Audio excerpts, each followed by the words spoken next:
Hello, everyone. For those who don't know me, I'm Kat. I'm a wife, a homeschool mom, and an avid reader. For everyone else, welcome back. If you can't tell, it is time to turn my attention to what I am wanting to read for the month of December and to help get myself into the Christmas spirit. This year is going to be a very different year for our family. We are down to beloved family members. And so we know Christmas is going to look a little different, and we're trying to um, cope with that. So I have a list of books here that I'm hoping will shift my perspective off of myself um, and remind me that it really is about our family and spending time together, along with the birth of Christ.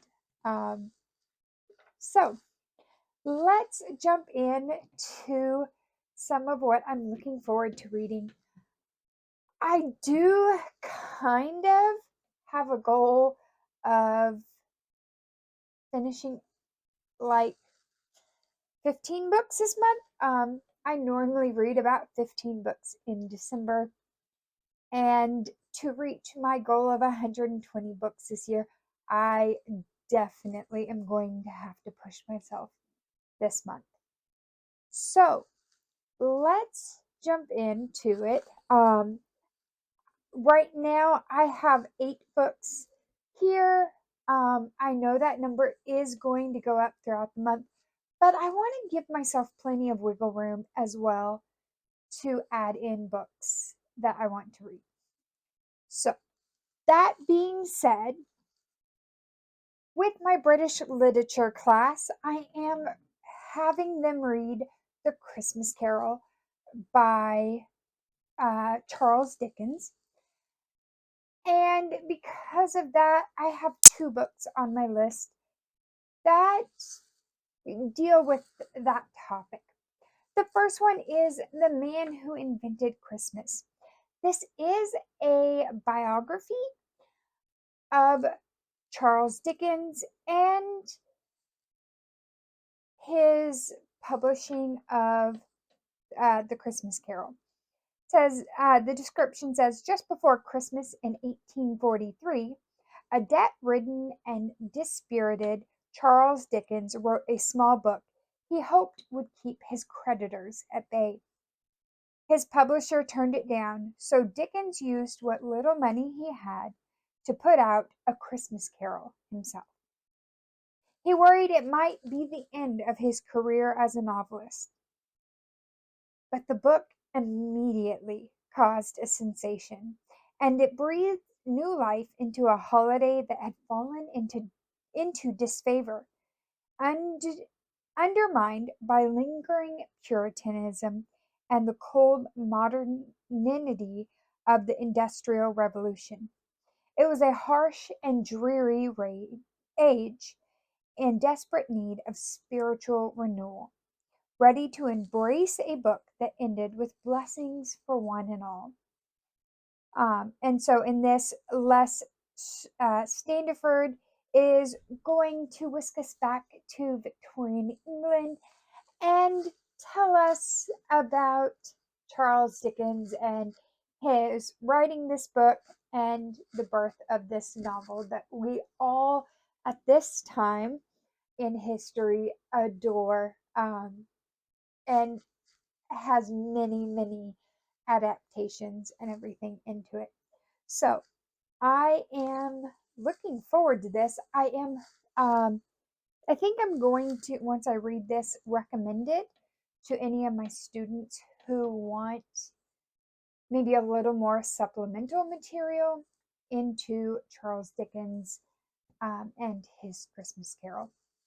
But I am looking forward to this. I don't often read nonfiction or biographies just because I'm not as interested in those topics as I am. It's a little harder as an escapist reader to escape reality when you're looking at real events. And so, um, this one I am going to broaden myself a little bit out of my comfort zone and learn a little bit about Charles Dickens and his life during the time of writing A Christmas Carol.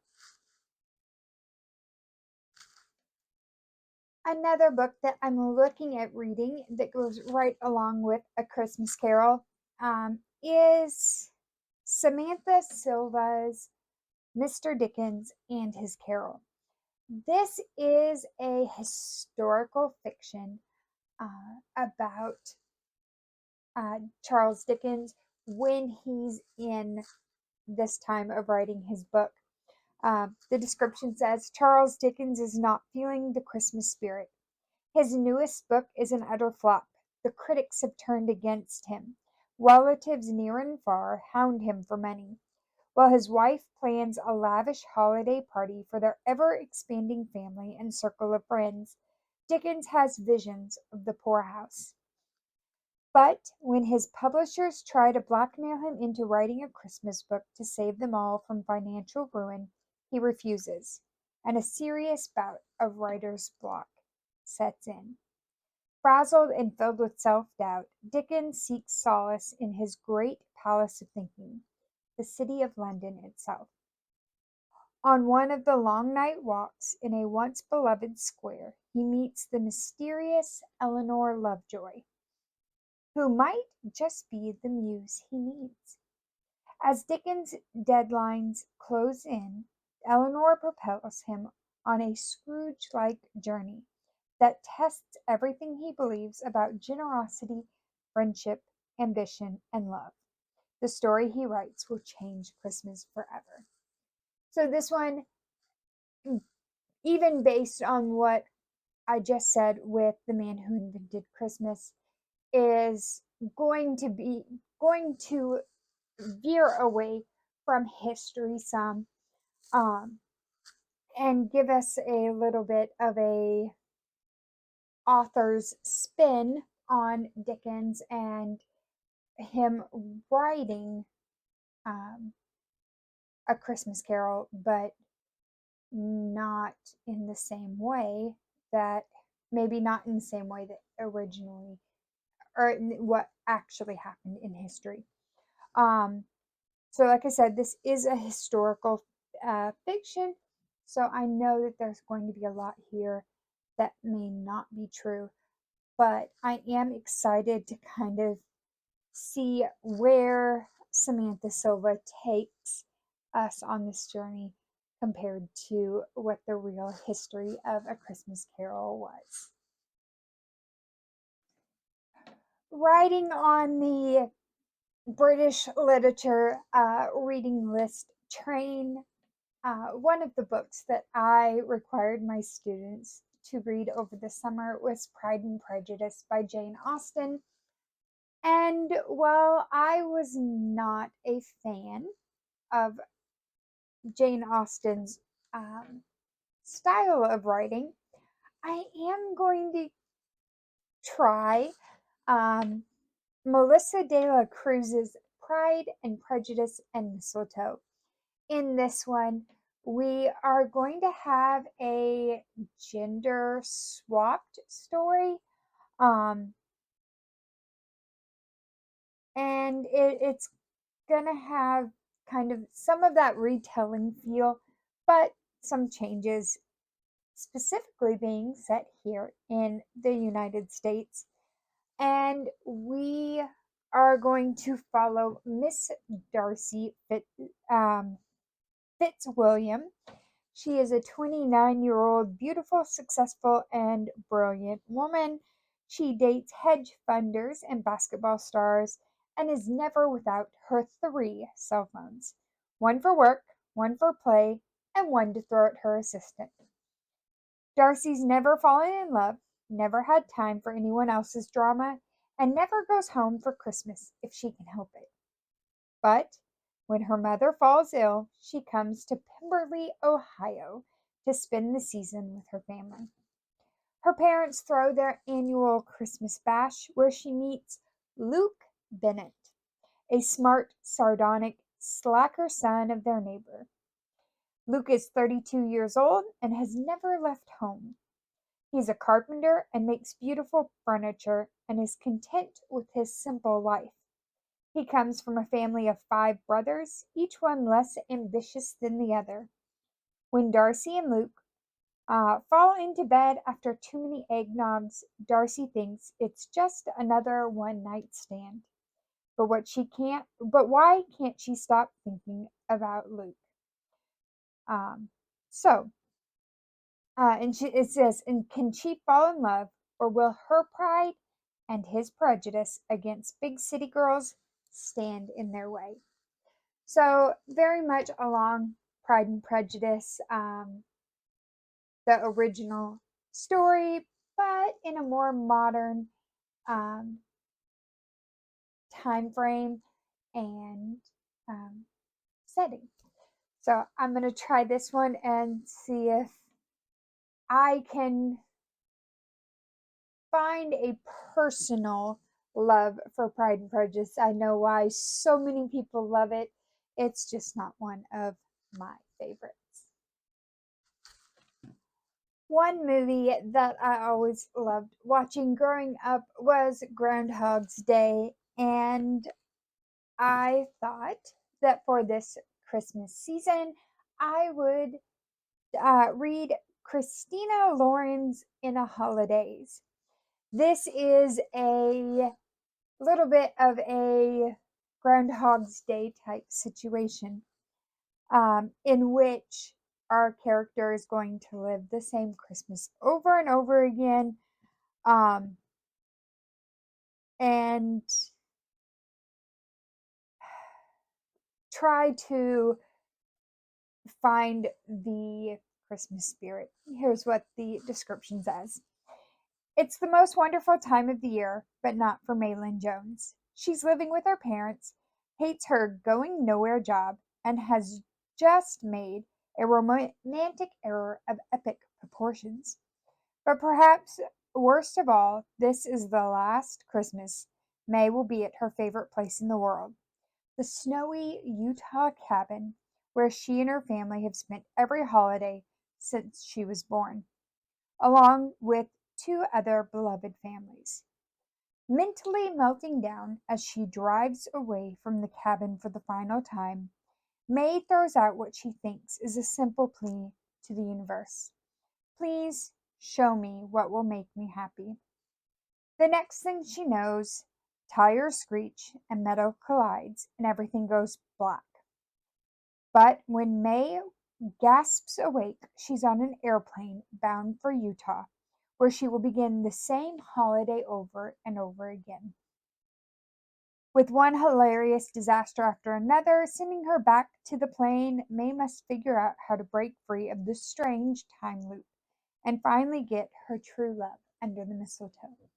So not just a one day like with Groundhog's Day, but um, the whole season is repeated over and over again, and I am definitely excited to see where this goes. Following along in the line of taking classic stories and putting a fantastic twist on them, I am looking at reading Hidden Sea, uh, the tale of the once and future Nutcracker. In this one, we're going to visit the enchanted Black Forest of Bavaria and the salons of Munich.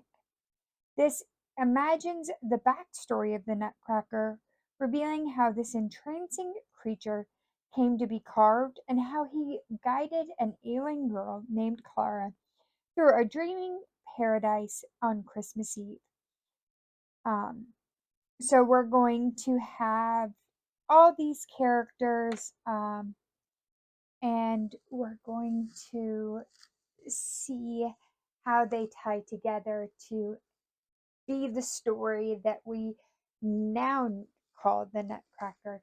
Um, but kind of like I guess you'd say it's like the story that inspired the legend is how this one is set up. So I'm excited to try this. My family has gone and seen the Russian ballet's Nutcracker and had a great time with that a few years ago. And so to read this at this time of the year, I think will help just to heal my heart as we're going through this tough season. Um, and we'll see how it goes. The next book that I'm looking at reading for December is a book also inspired by my British literature reading, and that is Hercule Poirot's Christmas. This is one of Agatha Christie's mysteries. For my British literature class starting in January, we are going to read the fourth one, which is The Murder of Roger Ackroyd. According to Storygraph, Hercule Poirot's Christmas is number 20 in the list. They don't exactly fall in order or in a specific order. It's just the order that Agatha Christie wrote them in. And there's a lot that goes on. I've read, this will be my third Poirot novel, and I'm looking forward to it. So in this one, the holidays are anything but merry when a family reunion is marred by murder, and the notorious fastidious investigator is quickly on the case. The wealthy Simon Lee has demanded that all four of his sons, one faithful, one prodigal, one impecunious, one sensitive, and their wives return home for Christmas. But a heartwarming family holiday is not exactly what he has in mind. He bedevils each of his sons with barbed insults and finally announces that he's cutting off all of their allowances and changing his will. Poirot is called in the aftermath of Simeon Lee's announcement. So someone obviously is going to be murdered. I have a feeling it's going to be Simeon Lee, but we'll have to see how it goes.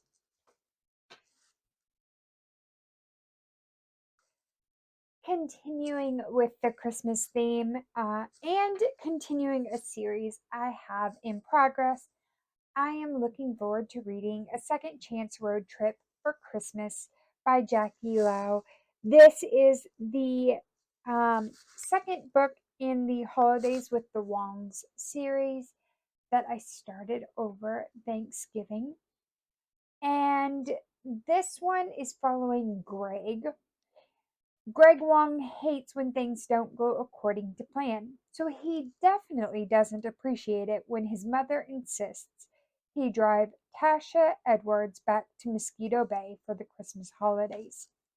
He likes peace and quiet when he's in the car, and that's the opposite of what he'll get with Tasha, his high school sweetheart, the first woman he ever loved.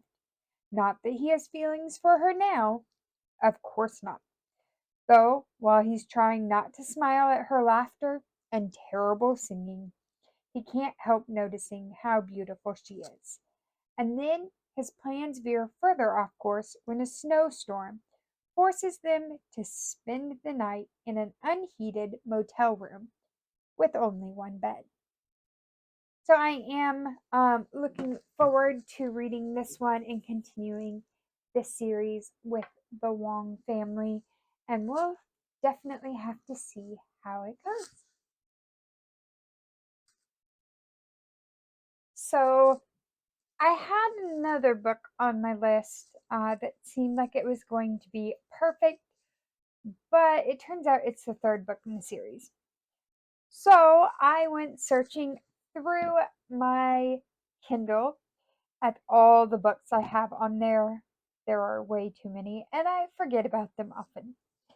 So, scrolling through there, I found a book that is going to fit perfectly with my holidays slash Britlit theme here, and that is The Last Phone Booth in Manhattan by Beth Merlin and Danielle Medaffery.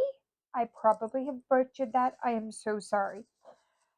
And this one is a um, says when a young woman hits rock bottom, she embarks on a positively Dickensian adventure in a witty and warm hearted novel about past regrets, old loves, new beginnings, and making up for lost time.